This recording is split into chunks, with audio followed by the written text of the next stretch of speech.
Thank you. Thank you for that wonderful introduction. Kenny's Instagram is Poem Dreams or Poetry Dreams? Poem Dreams is Kenny's Instagram. Go follow it right now. Yeah, thank you for that introduction. I'm so happy to be here. I'm so happy to be opening up for Blythe. Earlier, I was asked if I considered myself a Twin Cities artist. I moved away a couple years ago, but it's true. Everything of note that I've ever done in my life, I've done here because we have such an amazing community of people to grow and build with. So I'm so grateful to be considered part of that. And I just also moved back here for good. So, I think so. I'm going to do all new poems off my cellular device because I'm a professional who doesn't own a printer at 32. So, I've been thinking a lot about transitions. I'm just coming out of what was a really horrible year. Good way to start a first date. And so I've been thinking a lot about transitions. Some of these poems I wrote before this year, some of them afterwards. But so I've been thinking about how, in nature there are constant transitions, and in relationships there are constant transitions. Our country is going through a transition. My niece is going through puberty, and she's going through a transition, and how we lean into those, how we humble ourselves, I think makes that process a little bit less horrible. Okay, I'm a writer. This is, when you're like, dang, that relationship is really over. No, never? Your relationships are all perfect? Great, good. This is called Autumn. Driving through Pennsylvania in autumn, I watch leaves flip in the air. Their yellow bodies hover and float, almost motionless above the concrete before a final collapse. Honestly, it looks like magic or 100 tiny Icaruses. I know none of us are going back. We can't undo what is already undone. The scarf unraveled, my feathers melting from the heat of your breath. I am in awe of this season, how every room in nature becomes a funeral. I remember you in this light. Your hair haloed in gold, your hand on my thigh, a wake of leaves around us. None of us are going back. Winter will be served cold and alone, the way things lie in museums. Welcome to our finest exhibit, the heart gutted, the lovers who will know no springtime. Thanks.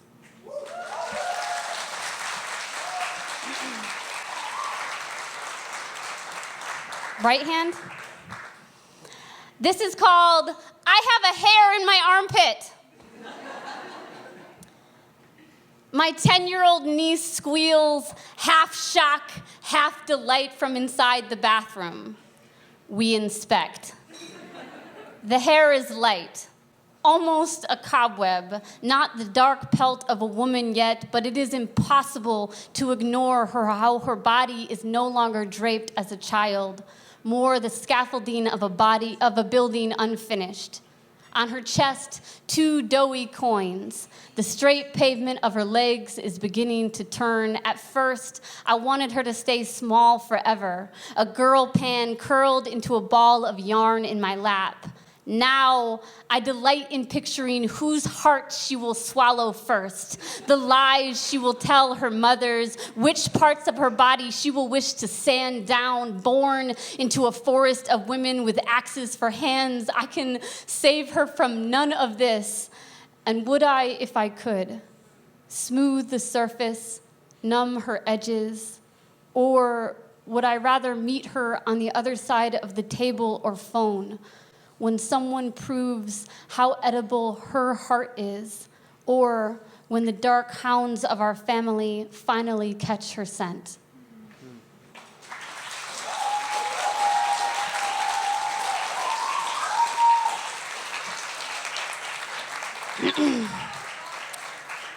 Um,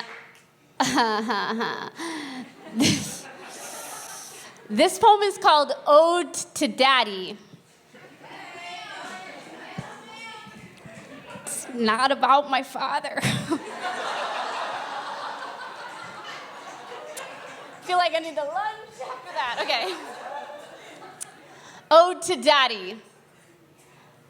Yes, Daddy, not because I want you to be my maker, but instead what disassembles me. Yes, Daddy, not as my father, but in a way a Trinity, tongue, palm, and Holy Ghost. Daddy, a man. Daddy, a woman. Daddy, two good hands and the sliding pendulum of gender, the Rorschach test of flesh. Yes, Daddy, because I've been so good, because I've been very bad, because I went to work every day this week and didn't spit on anyone. Daddy asks me what my name is, and I say, please. Daddy asks me who I belong to, and I forget my own citizenship, pledge myself to hunger. Daddy says, wait.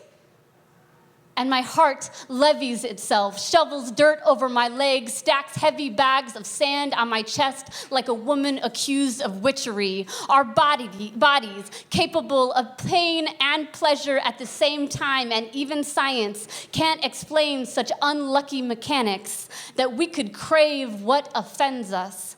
A nipple dragged beyond itself and the warm mouth that leashes it. The blocked hallway of my throat, and the gasp that tastes like sugar.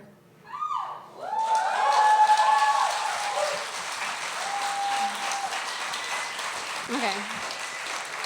Thank you. I don't know what I'm doing with my body today. I have a half a glass of wine before performing, and I become one of those things outside of car sales places, you know? All right, I'm going to do two more short poems and then end with a new spoken word poem. These are two poems, a part of a small series that I wrote about abortion. This is Road Trip 2008. And I wrote this the day after the election. We both thought we were pregnant. What are the odds, we laughed. Her feet on the dashboard, windows down, radio crying out for a lover. Neither of us ready to be mothers yet. What will we do? Raise them together like a pack of wolves, braid hemlock into their hair, or light 100 candles and pour salt and pray this world isn't good enough for them to want to stay. For weeks, we drove across state lines, cornfields and billboards. I have a heartbeat after 18 days. It's a life, not a choice, and dreamt of leeches nursing off of the fat of our body. It was early, light unsure of itself, when I found the blood in my underwear. Red fingerprints made by anti-hands. Fuck, she said when I told her. Fuck. We bought a test at the drugstore, parked at Dunkin' Donuts. I waited in the car, bent at the waist from my own body spilling itself, betraying her wholeness. I knew before she opened the car door. We'll handle it, I said, and the car became a cave, my voice an echo of the thousands of women across time who have said those exact same words.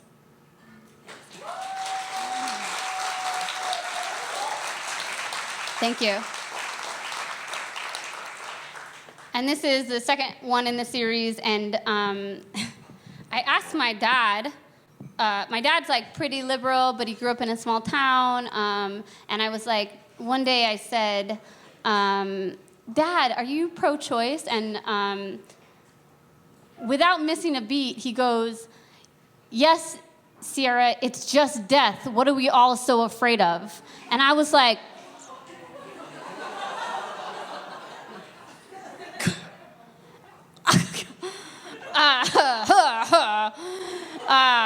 okay. So that's the title of the poem. It's just death, Sierra. What are we all so afraid of? Was my father's answer when I asked him over breakfast if he was pro-choice. My father had broken the cardinal rule about abortion. Don't give pitchforks to those who believe it's murder by admitting, well, yes, it is the murky nothingness, the other side of that bright foyer. I should mention that my father is a hunter and a taxidermist. He has both dealt death and paused it also, made a mockery of motion, bear claws frozen into a coat rack, a pheasant caught mid-flight in static. Why are we so angered at the return of stillness? Is it the suffering or the lack of parade? I am special, but not significant. I am holy, but made of dirt. Each of us our own labyrinth, but in the end, only one hallway, a corridor, 184 years long, or 7 years short, or 23, or 46, or the length of just an idea. Fetus or sunspot. The body is a body for such little time. Thanks. Thank you. I'm going to do one more poem. One thing really quickly. I want to plug that. I said I had a horrible year, but my priority for the next year is to not prioritize success or relationships or anything. I'm just going to prioritize being happy and thank you. And making art and being creative. One of the things I'm doing is I started a podcast with my best friend. It's called Just Break Up. It's a relationship advice podcast.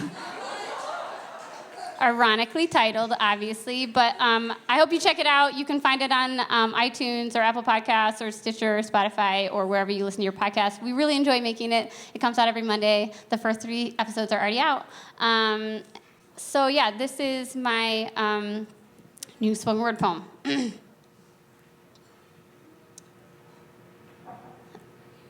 If you were to ask the world, which is to say the internet, what self-care looks like, it would tell you candles. Hundreds of candles.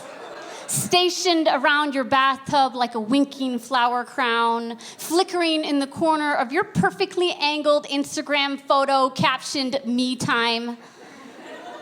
It would tell you it's sipping tea, not coffee, in a color-coordinated mug at dawn, or doing yoga outside at dawn, or writing a gratitude list at dawn, or even knowing what the fuck dawn looks like. It would tell you it's drinking your weight in water. It's buying a new set of sheets, a gym membership. It costs money. It doesn't spill or stain or fray. It would tell you nothing about how hard you have to cry to break a blood vessel, or what it's like to order takeout again, a whole pizza you can't afford to eat alone in your bed like a slow eclipse, the box in your bed, your body always in bed, not a grave, but still somehow a burial. What it's like to choose between paying for your cell phone or the water bill, knowing you drown yourself in both, endlessly scrolling, soaking up 1,000 lives before you ever get up in the morning. Or what it's like to be so lonely you dream in sitcom characters, masturbate to the thought of your ex, the one who treated you so poorly, you might as well let them fuck you over one last time. Do a quick Google search of how trendy healing looks these days. Thousands of shareable images on well-curated mantras pasted over a postcard of the Rocky Mountains. I am enough. The truth is, I look nothing like this. The truth is, sometimes self-care is wanting to text the person who hurt you, but instead letting your phone die. Sometimes it's showering without sitting down in the tub. Sometimes it's falling asleep in the afternoon Waking up in a lake of blackness, speaking to no one for days. Sometimes it's making it to the job you hate on time because you have to, because you have bills to pay and your boss doesn't care if you need to #center yourself. These days, self-care seems to come with a price tag and a filter. Healing is rarely so photogenic, nor is it one size fits all. And I know, as a poet, I will have to pay some sort of poetic severance tax for how cliche that line is, but I'm sick of prioritizing what's pretty over what's true, which is to say, it's been a hard year. Which is to say, I hid myself from you because I was afraid the mess would disgust you. Which is to say, this spring, I let the lawn grow long. I let the sun forget me.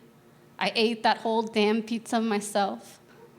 I went for walks, cried the whole time, took a picture of nothing.